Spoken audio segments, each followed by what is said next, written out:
everybody. I want to welcome you into coronavirus inside the Arizona numbers. I'm Katie Raml. Alongside me here, Garrett Archer, both reporting to you from our homes right now as we update you on the numbers as they appear here in the state of Arizona. Of course, if you're watching from somewhere else, let us know in the comments. We hope that the information you find here is useful to apply to your home state as well if you're not from Arizona. But we're happy to help you find the information and the data out there in any way you can. Garrett, my gosh, Thursdays are always busy. Thursdays, we always have a ton to discuss, but especially on this Thursday. So I want to let everybody know the zip code and the school district updates have come out, so we can dive right into your school district. And I'm seeing some people already putting their, hi everybody, already putting their zip codes down. So we'll get to all of those. But Garrett, one thing of note, I do want to start on this, I'm just seeing so many zip codes come in. Hang tight, guys. This summary page, because we did have a pretty high number pop today, 1,700 cases. Is this a cause for concern, or where in your work are you finding this is coming from? All right, so yeah, we're going right to the summary page. As you just said, 1,753 cases. That's the highest case number that we have had since July. And also, as you can see right here, that's off of 24,000 tests. That's more tests than we've ever had in one day ever reported in Arizona. So a little backstory on this. We talked about this at the very last second of yesterday's broadcast on how they told us that these were antigen tests that were being added to the system from ASU. Well, it just continues. This is all antigen tests from essentially ASU and some other places, U of A, NAU, and also some other places in other parts of Arizona. But this is just this massive addition of what's called antigen testing. For anyone who doesn't know, antigen testing is a diagnostic test. When I say diagnostic test, it's similar to like a PCR, which we've been talking about for a long time. But an antigen test is detecting the proteins that go along with the virus rather than traces of the virus themselves. That way, what I'm told about this is its accuracy is less, but it's extremely rapid. This is those kind of tests you can do and get something back within an hour. And also, it's not possible to get a false positive with an antigen test. You can get false negatives, but you cannot get false positives. So those sort of the differences that I've heard, or as I'm reading up on antigen testing, is what it seems to be. So as you can see, that did push our week over week to about 53% over what it was last week. And we do have 38 deaths, which is about sort of in line of where we would expect. This is where we are. We've got a whole new set of tests that are now, and yes, sports teams, absolutely sports teams, a whole new set of tests that are influencing our numbers. It really pushed things up kind of sky high today. But this was a lot of backfilling. 70% of these tests were from August. 50% of the cases were from August. So this shouldn't continue with these super high numbers. We should level out. But today, and especially when we look at the RT over the next coming days, it's going to blow sky high because of today. So just as a warning, if you look at the RT number, we're probably going to be on the most right-hand side over the next couple days. Okay, so this is huge, and this is great that you've helped us understand some of these parameters, and we understand a little bit more what this means. We're going to see a lot of this. How does this then affect our percent positive? It is considered a diagnostic test, so it is being considered for these percent positives that are being used for the schools and for the work. So that this is being used. Yeah, we're seeing that in some of the comments right now. Will this affect things? It certainly will. It's going right into the general pot, if you will, for Arizona, the general set of numbers. So we'll get to all of that. Thank you for explaining that part. Hopefully, if anybody missed it, they can scroll back and catch this once we posted the whole thing. But again, more than 1,700 cases today. So put that in perspective for those 24,000 plus tests that are back. Okay, so let's dive into the zip codes, because that's what everybody's looking for. We got them early today, everybody. We're happy. Early. We didn't have to hold this off until Friday for lots of you. And I know this is what's important to all of you. So while he updates this, And again, I'm seeing Angie ask, why is there such a huge backlog? So just to understand you correctly, Garrett, there is no backlog. It's just this massive testing push through ASU to try to. This wasn't a backlog in that traditional sense. This was basically they didn't have the antigen tests in what's called the electronic reporting system. Right. So this was today. It had been worked on to get this hooked up, and yesterday and today they hooked up the antigen tests to the ELR. So it just brought a flood of tests in. And again, we already had a lot of these cases already detected. Like I said, only about 45% of the cases are backfilled, and a lot of those will probably be deduplicated over the next couple days. It was the negative tests that were added today. Like I said, 67% from August. That really is impacting the numbers. In fact, one of the counties that we talked about yesterday was supposed to be in the red today, and it's now in the yellow because of this drop that occurred, this data drop. Yeah. Okay. All right. Let's get to the zip codes. I want to say one thing for anybody saying, oh my gosh, you guys are instilling fear. This is exactly why we go over this, to dispel the fear, to help you understand your neighborhood. We are not here to make decisions for your life. We are here to help you find the best information for your family. You know their health. You know their lifestyle. I say it every single day here. We are just here to help you find that data so that you can better understand things, so that you can make the best information for your life. Let's dive into the zip codes. It's what everybody's waiting for. I'm seeing all the comments. All right, I'll go through in just a second, but just to show you an overview, the rural areas of the zip codes are now, it's pretty much green of Maricopa County. The red of Southeast Phoenix is starting to recede. We only have these little lines of red now. A couple zip codes, looks like 1, 2, 3, 4, 5 zip codes. And then also the zip codes surrounding ASU and ASU downtown are still in the red, as well as some tribal zip codes. But other than that, essentially everywhere else in Arizona is in the yellow. We do have another green zip code that's popped up, this one in Carefree. So now let's just get right to it. So, because that's what people are here for. So we'll start with 85339 Levine. This one is still considered virtual, but that's only because of last week. This week they had a 4% positivity with a 36 case per 100. So very good shape for Levine. 85118, no results. Sorry, that's probably outside of Arizona.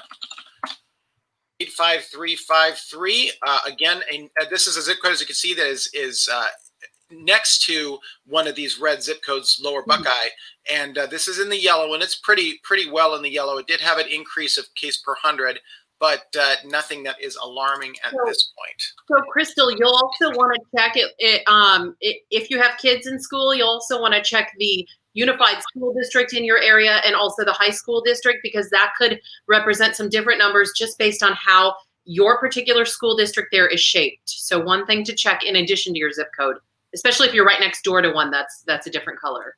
Yes. 5226. 85226. This is down in South Mount, or in Ahwatukee, essentially. Yeah, these are great numbers. This is going to be a minimal zip code in the next couple weeks. So, an 85226. So, 85019. 85019 right here. This is hybrid. Good percent positivity, slight increase in case per 100. By the way, I did see about 60 of Maricopa's 135 zip codes did have a case per 100 increase this last day. 85203, this is one of the last zip codes, the last zip code in the East Valley not connected to Tempe that is still considered virtual. It's because of a percent positive of about 11.8% from the week prior. And I'm not talking about this most recent week. This is about 2 weeks ago. So about 3 weeks ago, they had a 11.8, but looks like everything's good for now. It looks like this will probably recalculate to yellow by next week. Yeah. So Kristen, check with us next Thursday. It'll be updated at that point. You might be in a different color. 85286. This is a good zip code. It appears this one's going down, should be minimal over a given period of time, maybe 3-4 weeks. 85234 Gilbert. And this one had a decrease. Percent positivity is now at 5%. I don't presume this one's going to be minimal that long. It's probably going to take about 6 or 7 weeks, I guess, if I had to guess. All right, 85043. Oh, here's a red one. This is a 15% positivity in this last week. Wow. So you can see the percent positivity and the case per 100 has gone up for 85043. Okay. And this might be because I don't know if there's no, I think the correctional facility is right here. So I don't have an explanation for this.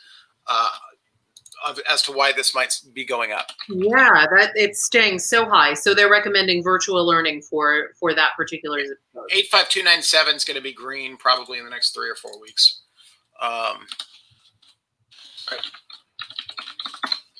85383.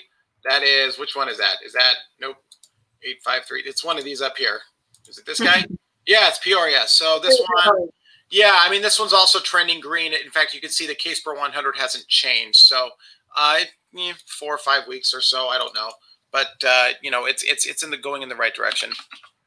I think I already did 85028. Here, Phoenix. Oh, this is, yeah, okay. This is really good for a middle of Maricopa district. 19 case per 100 and a 3.8% positive. So that's a good. I already did 85296. It's going to go green in a couple weeks. 85256. This is Salt River. This is the tribal area. These areas have been impacted more than most every place. And this one has a case per 100 of 300 rate, and the percent positive is still 21.7. You can see it's not really going down at all. So this is definitely a place where there's issues. And you know, we're going to have to watch 85256 very closely. Teresa, weigh in again. Does it seem like you guys have enough testing out there? Are you seeing lines places? Let us know if you've seen any of those testing sites. What's going on out there? And this is, here we go on 85225. Good numbers, really steady, I'd say. This one's holding steady. Probably would be yellow for a while, and will fall green as places that are farther out go green. 85301, we'll do a couple more. This one was at one point, 85301 was one of the most high impacted zip codes in the county. And this one's doing very well. I mean, it's the percent positivity is down at 6.7. Case per 100 is at 35. These are great numbers for a zip code, like I said, that was in kind of bad shape. 85326 is considered substantial. And this one is 230 cases per 100, but the percent positivity is very low for this last week. This, to me, when I see these two numbers together, where you have a green and a case per 100 that high, that strikes me as targeted testing. So there's something occurred in this zip code. There's something congregate setting in this zip code. I don't know what, but it caused that number to go so high. So, Garrett, you're thinking it's specifically a congregate care setting and not necessarily, like, some of the schools have set up quick testing sites, like drive-through sites, to try to figure out the numbers within their community. Could it be something like that? I mean, it could be, but it's with such high numbers right there. So I'll go back to that in a second. I mean, here's the thing. This is a very large zip code too. That's the other problem. And so it's hard to sort of determine what's going on with the zip code. And also, because we were talking about the correlation with tribal zip codes, I believe this is also a tribal zip code in some places. I believe this is Gila River right here. So there could be just there's some things that are, like I said, our tribal communities in Arizona are some of the highest impacted in the state. I mean, you've got a green zip code right next to a red zip code. So I mean, that to me just seems that there's something targeted going on right there. Okay. Well, you know what? That's something we can also work to have our reporters looking into too. Yes, absolutely. We want to see adequate testing and adequate responses for all communities in Arizona. This Glendale zip code 85308 is on the way to being green, probably in the next couple weeks or so. I think you're going to see a lot of these zip codes that are surrounding and above or east or west of the 101 freeway. I just gave away that I came from Southern California. And I think you'll see that a lot of those zip codes will go green that are yellow right now. And that should happen first. This is actually interesting. Look at this zip code, this 85035. It has a very good case per 100 and a percent positivity of only 3.5. It has some higher number percent positivities from the last week, but it's right there smack dab in between two green zip codes. Yeah. Very interesting. Look at these high percent positives. And then this one, it makes me think that there might be like a clinic in one of these two places. There's something that's weird. I mean, well, there's Grand Canyon University. That could be something right there. Yeah. Okay, so CJ, if you're interested in the school districts as well, obviously we're on the zip codes right now, but CJ, you should check that as well. So look at the high school districts, look at the elementary unified school district in your area, so you have a really good understanding of how I'll things do a couple more, and then we're gonna move on to the districts. Yeah. 8522, another red one. But this looks like it's red from last week. It's pretty solidly yellow. 85282. This is Tempe, of course. Yeah, so I can't tell you anything about Tempe. Who knows what's going to happen in Tempe? Things look good right now, but because of the how the closeness to ASU, it's difficult to say what's going to happen there. I mean, just look at 85281. Cases per 100, 322 with a percent positivity of 10%. So, and yeah, it's just that. Yeah, and we know. I'm glad you're going to peek at that, just so you have a full understanding of how it looks in your particular area, CJ. So I'm glad you're checking that out. As far as Tempe, Garrett, I mean, man, we're hearing from the people who have young kids around there, so they're not part of the ASU family per se right now, but they are raising their own families nearby, and their frustration with not being able to tell what's going on with the numbers exactly in their neighborhood because that's sort of swaying. Yeah, and you can see how this emanates into the school district numbers. So this is Tempe Elementary School District. It had an extremely high case per 100 last week, 356. It's essentially cut in half in this last update, but still they're considered virtual. Quite literally by virtue of the fact that they encompass 85281. Very similar to this one right here, Balls Elementary School District. Very good numbers this last week, but the week before they had a 12% positive. It looks like that's going to flip to yellow next week. And then this one, same situation. A lot of testing went done 2 weeks ago, 150 cases per 100, and then essentially cut in half almost the next week in Wilson Elementary School District. So, and you'll see a lot of these other red school districts. A lot of these, they have higher percent positives, but they're trending really well in the right direction. Like this one right here, Isaac Elementary School District, appears that it's likely going to turn yellow next week. This one is Cartwright. Cartwright looks like it appears it will turn yellow. This one appears it will turn yellow. This is Pendergrass. The Goodyear also appears, Avondale Elementary School appears that it's going to go yellow, and so does Liberty. So a lot of these, you only have about 4 elementary school districts left. Unified districts, there is only one unified district, red, and that one's actually trending very well and looks like it's going to flip to yellow next week. And then, and this is, let me just tell, this is Saddle Mountain. And then, let's see, did I do high schools? No, high schools. No, yeah. And I just want to clarify, when you say next week, Garrett, for everybody to understand, it would be on Thursday. So September 24th is when you're going to want to check this again, which makes sense why so many schools waited to say, you know what, we're just going to start after fall break, because if they did flip on Thursday, the September 24th, they really, most of them have 1 week of school and then it's fall break. It's like they'll just start back up as normal on the 13th. Yeah, we'll go back to the zip codes in a little bit, guys. We'll finish with that. I'm just letting you know. So we're gonna stay off zip codes for a moment, and we'll go back to them. So high school unified districts. Yes, the high school districts, cases per 100 in Tempe has gone down, but it's still above 100. It's still above 100 per 100. And then this Buckeye is also still above 100 per 100. So both of these districts look like they're going to remain in the red for a while. But again, the unified school districts look like there's not going to be a unified school district in the red next week, most likely. Okay, so by September 24th. And now you've pulled up the unified school district.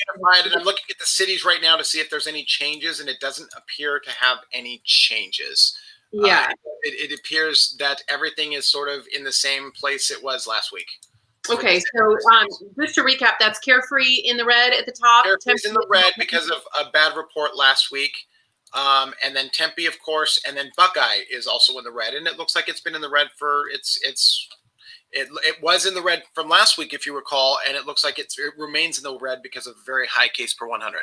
Okay, so we're lucky to get this information from Maricopa County. I know some people are asking about Pinal. Stephanie, I see you asking about Pinal. We'll get to some other metrics from Pinal, but we don't have the drilled down zip codes like we do, like we're lucky enough to get from Maricopa County. Okay, so did we go through the unified We did. We can move on to the business benchmarks and school Okay, benchmarks. perfect. Yeah. And one thing on schools before we leave that. So remember, there's several ways to look at things. How things look for your county, how things look for your city, how things look for your zip code, and then the specific school district that you're looking for. So be sure to be best informed to look at all 4 of those places. Use that link that producer Josh has just added there to drill down to those schools dashboard.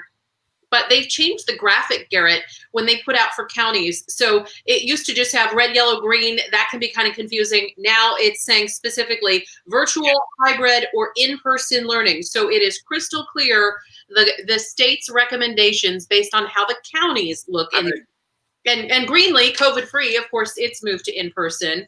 Yes. Virtual learning still recommended in Gila, Graham, Mojave, and Yuma. So we've got 4 counties still recommending virtual learning. And then hybrid, it can be the choice for you and your family how things look for the rest of those counties. That's Apache, Cochise, Coconino, La Paz, Maricopa, Navajo, Pima, Pinal, Santa Cruz, and Yavapai. So I feel like even though everybody gets the red, yellow, green, it was still a little bit, clarification's always better. And in this case, saying virtual, hybrid, and in-person really helps. So yes, because as we've talked about, the school district gating criteria is a little more strict. You need a 7% or below percent positivity to move to hybrid. To the schools, for the businesses, they only need to have 10%. Yes. So those 2 different things. So Stephanie's asking, she checked the link. Is there a link to see all the counties? There is this page to see, Stephanie, both for schools and then for businesses. So we'll go on to the business one right now and show everybody where that is. And that's also updated just this morning. It'll be a little different than what we just showed you on the schools page because there's different metrics by which to judge. But we've got the minimal, moderate, and substantial categories here for that. It does look like, so last week, if I recall, La Paz County had initially joined Greenlee in the moderate or the minimal category. They did. La Paz and Greenlee were there together. Yeah, and it looks like they're going to have to wait 1 more week for that. They backfilled some tests, and their August 23rd week was reverted to yellow. And so that's what caused them to revert to moderate. But as for this week, everything's looking fine for La Paz to rejoin Greenlee. And we've talked about Greenlee. Greenlee is the only county in Arizona that is right now confirmed 0 cases of COVID-19 in the jurisdiction right now. So yeah, they're definitely minimal because they don't have a record of a case in the county. Yeah. And surprises were Yuma County. Yuma County was, and we'll go to the dashboard right now just so that we can show. So just to update everybody, yesterday, as it was in the substantial category, we still had Gila, Graham, and Yuma. And you told us, Graham didn't really have a chance to make it out of that substantial category, that Gila would, and they did. Mm-hmm. But Yuma, what is the story with Yuma? What happened there? It's obviously good news. Yeah, if you remember, Yuma was sort of, and I hate to use this word, but Yuma was sort of cheated out of moderate status last week because their percent positive from August 23rd was a 10.1, and it just pushed them just a tad over into the red, and that's what, and you have to have 2 weeks of downward growth. So I figured that, well, it's going to take them another week to show a downward growth, so they're going to be in red. But as you can see right here, they recalculated off of these Anagen tests, and that 10.1 became a 9.8, which puts them right under the line. So while we said that they were towing the line, we didn't know which way they're going to go. And with this new update, they were put into the yellow. So that's good for Yuma. They're now considered a moderate transmission county. Yeah, that's really good news overall. Okay, so we have this huge chunk in the middle then, Garrett. In this moderate category, is anyone sort of piquing your interest in there, or does it seem like what we have settled on here as of September 17th is probably just going to be where these counties hang for a while? I think that is correct. I think you'll see a lot of hanging for a while. I do believe that Yavapai will likely be the next one to move into minimal. It's going to be some time, maybe another 3 or 4 weeks, but they are the next county to move to minimal. And then possibly Cochise will be another county that in the next 2 or 3 weeks will move to minimal. And then probably followed by, these are, let's see what these are like. I think, no, not quite yet. There's still a lot of room there to go. Mojave, maybe Mojave, but Mojave can be a little weird too. So we should see La Paz again. La Paz should come next, just because they're back in moderate. They'll be put back in minimal by next week.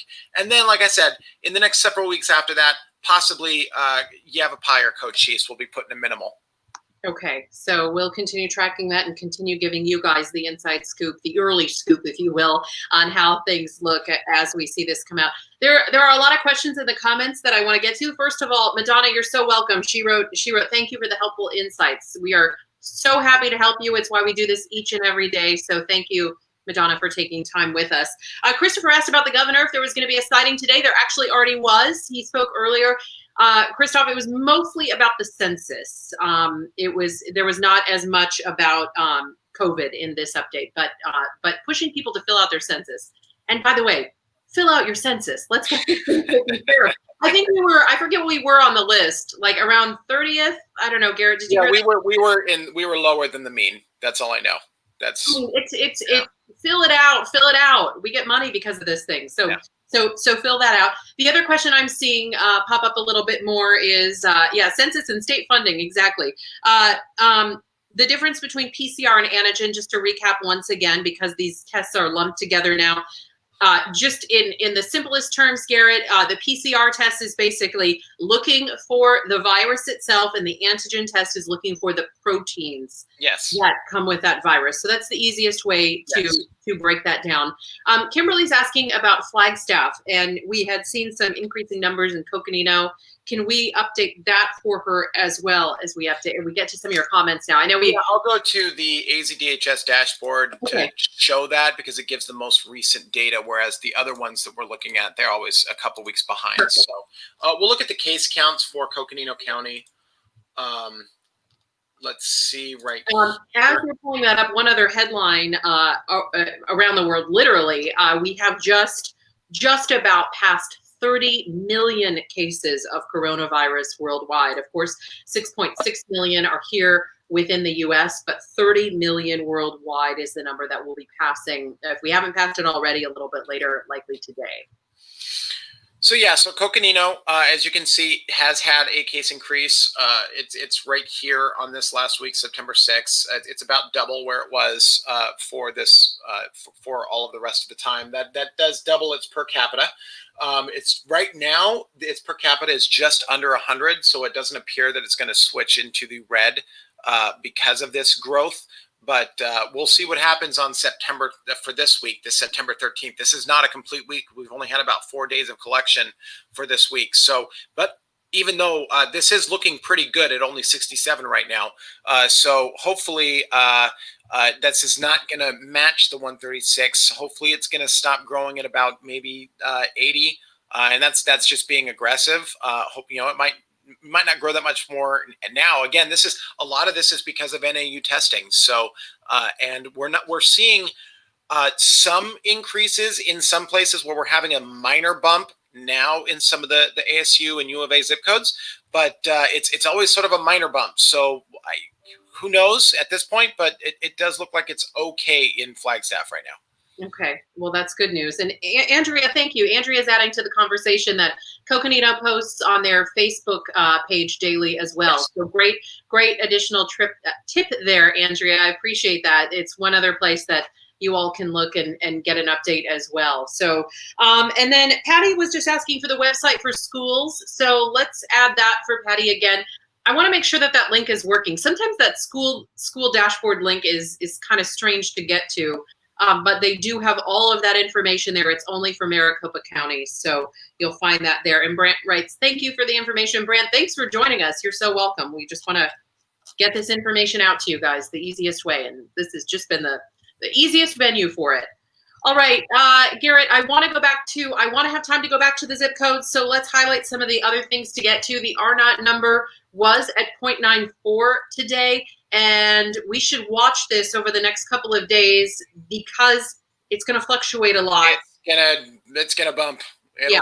It'll jump pretty big. So and what I would say to that is when you see that jump in the next couple days, I would say unless we have sustained 1,700, 1,500 case numbers, I would say just again thinking about noise. See, Kristen, she knows what I'm talking about. I was trying to not use the word noise, but she caught me. So I think that it's going to be a lot of noise unless we have like I said, 1,700 sustained.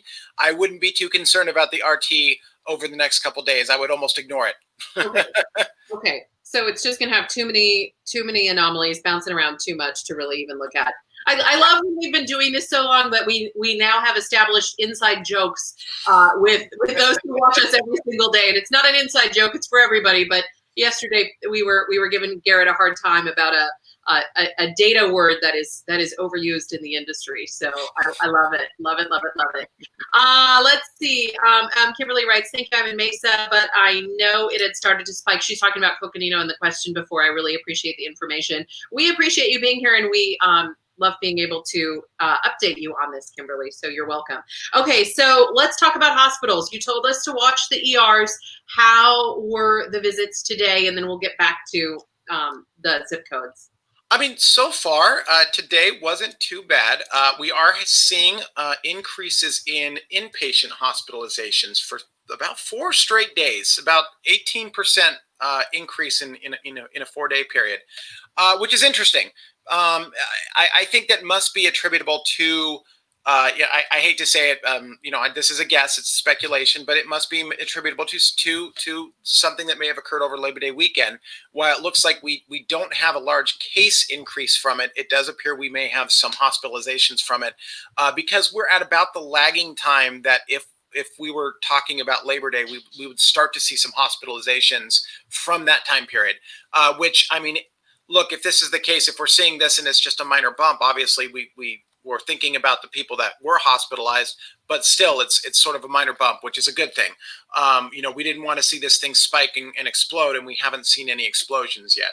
But again, an increase in inpatient. ICU numbers, however, record lows, which is great. And it really shows why, while we are seeing some possible increases in hospitalization, it's very likely from a different age group that is not likely to go to the ICUs, because we are at 119 ICU visits, right, or ICU beds being occupied right now, which is the lowest we've ever had. In fact, at the very beginning, we had 155, and that was likely a reporting error because it shot up to 248 the next day. So again, lowest we've ever had for ICU, and it has not changed. In fact, it's dropped even faster than it used to. So that's great news. The ventilators also, same thing, record low number of ventilators used by COVID-19 patients. And then emergency visits, steady. We did have that large group jump yesterday, but it was counteracted by a fairly large jump down today. And this is, and Brandt's favorite word, the noise.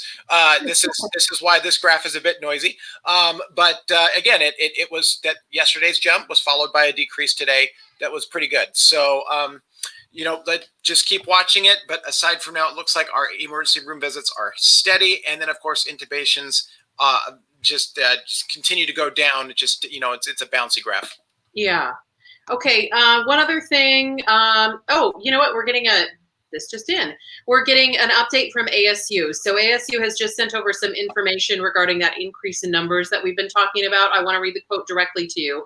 As directed, ASU has been submitting all of its data to ADHS on a daily basis and on a regular schedule. Our understanding is that today's ADHS reporting reflects test results that the department did not previously report, dating back to cases in July and August, the majority of which represents ASU's public and partner testing sites.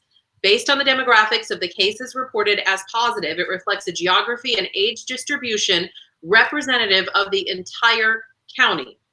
That reads to me that, oops, we weren't actually on the ELR system, and now we totally are on the ELR system. That's what that in corporate speak. That's that's my way of breaking that down. It's like, oh, I thought we were on the ELR system. Well, we weren't. Now we are. Yay!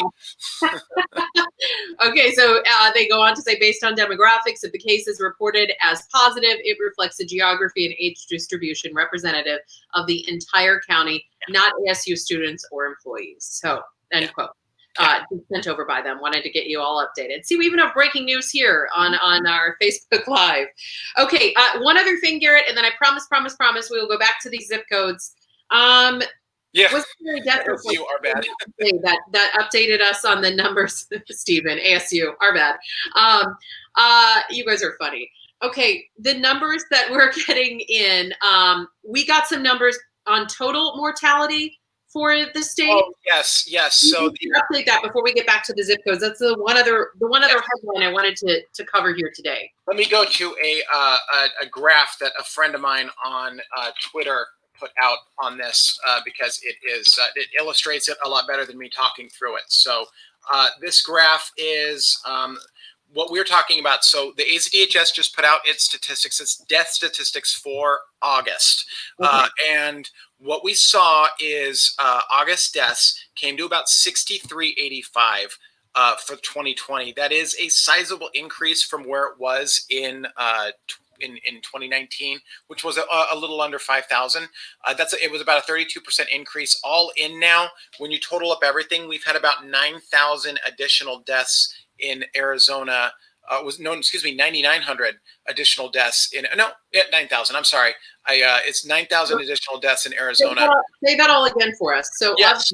I apologize. I had it in my head. I had a number in my head and I was messing with it. We've had about 9,000 extra deaths in Arizona this year from where we were in 2019. So let me pull up the chart. This chart shows what he did was he took the 2020 data and put it into a pretty standard health metric, which is a 5-year average for these death statistics. And you can see this red. This is 2020. You can see this blue, and he also, if you can kind of see in the background, all the years are posted along with it.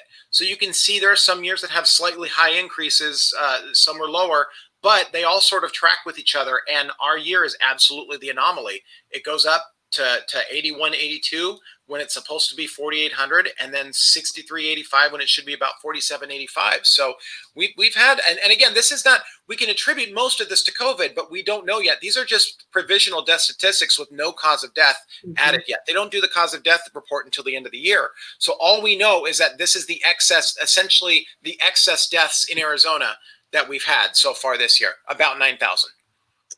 So sad either way. Very sad. Whatever it is, if some of it ends up being heat, some of it ends up being a loss of life in other ways, and then of course COVID. Either way, it's families in sadness, and that part is sad. And I know that getting through all of this has been difficult for a lot of people. So we think of those families who are experiencing this summer and having to say goodbye in the middle of a pandemic. I mean, trying to have proper services and things like that. So we definitely think of those families. But that chart is fascinating, though, to see the deviation from year to year.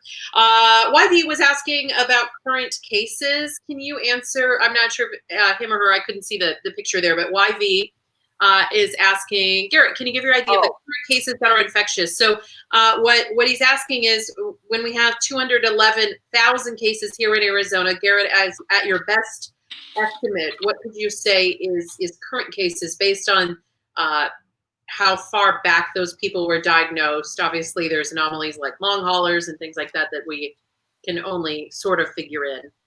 So what we have right now is what the understanding is if the confirmed cases, confirmed active cases, so they were tested by the ADHS or a county health department or whatever, excuse me, we have about anywhere from 10,000 to 17,000, slightly up from where we were last week. So yeah, about 10,000 to 17,000 active cases. Now, as far as where we could be for projections are concerned, I'm looking at that right now, and that's anywhere from 10,000 to 84,000 cases. And that's basically just agnostic to if it's a test or not. This is just, we assume based on the modeling that anywhere from 10,000 people, so it matches our floor, to about 84,000 people in Arizona could be walking around infectious at this very moment. Yeah, and likely don't even know it because they don't even know it. A lot of those, I mean, obviously, if they haven't confirmed testing, then they, their symptoms are either asymptomatic or so small that they wouldn't even notice that they have it. Yeah. Okay. Help me pronounce your name. Prathful. You've been on here a couple times, and I really want to make sure I get it correct. So if you would write it like what it might rhyme with, that would help. Because they were asking, are we still talking about the R naught number? And we did a little bit ago. It's 0.94. Just to update you, but as Garrett said, it's going to be a little wild these next few days because of all these other tests added in. So don't make it your first and only place to look for the next few days until it sort of evens out again, and it's a more stable number. So, but tell me how to pronounce your name because I really want to say it correctly. All right.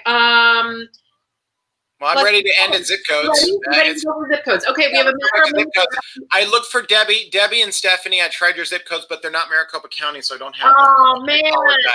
So I did see someone did ask for 85033, and I do have this one up. The percent positivity has gone up, but the cases per 100 has gone down. But it is still considered a substantial zip code. It's right here, sort of at the end of this tail of substantial zip codes right now. So 85345, Christoph. That one is right here, Peoria. This is doing very well. It did have an increase of cases per 100, but a drop in the percent positivity. So we'll watch this over the next couple weeks. I don't presume it's going to be green anytime soon, but we'll see. 85048. It's cut in half. This is Kyrene, looks like, and it's cut in half its cases per 100. It has a less than 5. It is a 2.46% positivity. This one's going to go green in a couple weeks. Oh, it's Awatuki. Okay. And then 85295. 85295, just by virtue of where it went, it's in Gilbert. This is also going to be green at some point in the next month or so. Let's see, where else? 85086. 85086. Yeah, this is a great one. Look at this in Phoenix. This one has basically almost everything's been cut in half. You have the percent positivities now in the green, and the cases per 100 are at 30 rather than 40. So 85086 definitely has a diminishing issue. Yeah, Micah's right. That is an interesting drop. 85215. This one's already minimal this last week. And it looks like this one looks like it's probably going to flip to green next week. This one in Mesa, this 85215. So this might be one of our next green zip codes. That'd be great. So let's see. 85142. I put 851423. That doesn't exist anywhere in the country. Queen Creek, I think I've already gone for this one. You can see this one. It has 0% positivity. This one's going to go green as well in the next couple weeks. No question. 85382. 85382 is Peoria, and does have an increase in case per 100 and an increase in percent positivity. So that one looks like it's going to be yellow for a little bit. Let's see, 85326. Oh, we've got 2 requests for 85326. This is red. Cases per 100. I think we've already gone through this, but it's 230 cases per 100. Percent positivity is good, and this is why I think for some reason this was a targeted testing that brought this up, because that's very strange to see those two numbers together. Let's see, 85308. 85308. Yeah, this one's going to be green in the next couple weeks. So like either next Thursday or the Thursday after. And of course, when I say this is basically when I say things are going to turn green, the only way to turn green is if everything continues on the same path it's in right now. So if we start seeing a bounce, it's going to be reflective everywhere else. So just be aware of that when I'm saying that. It's a projection. It's with current trajectories. Right. Yeah. So this one, this one's in decent shape, but it's shrinking at a smaller rate. 85205 looks like it's going to be yellow for a little bit before it gets for like 1 or 2 more, Garrett. Yep, 1 or 2 more. Let's do this. 85249. This one is in good shape, diminishing 3.3% positivity, 41.52 per 100. And last one, 85008. And this is a red. We'll end on a red. So 85008, you can see it's actually doing really well for this last week. 47.7 with only a 0.5 or 5% positivity. It's in the red because of last week with its 12.9. So if things don't move up for this zip code, this is a Tempe zip code. It should flip back to yellow next week. So we'll see. Okay. We'll continue to track it all as we always do each afternoon. We'll get to a lot more tomorrow. Sorry, guys, we're already out of time. So much good information and awesome conversation today.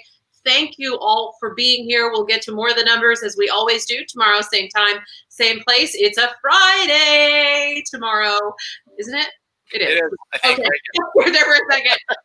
You can find us in all the usual places. I'm at Katie Raml. Garrett's at Garrett_Archer. You can find us on Twitter and also on Facebook. See you tomorrow, everybody. Be safe.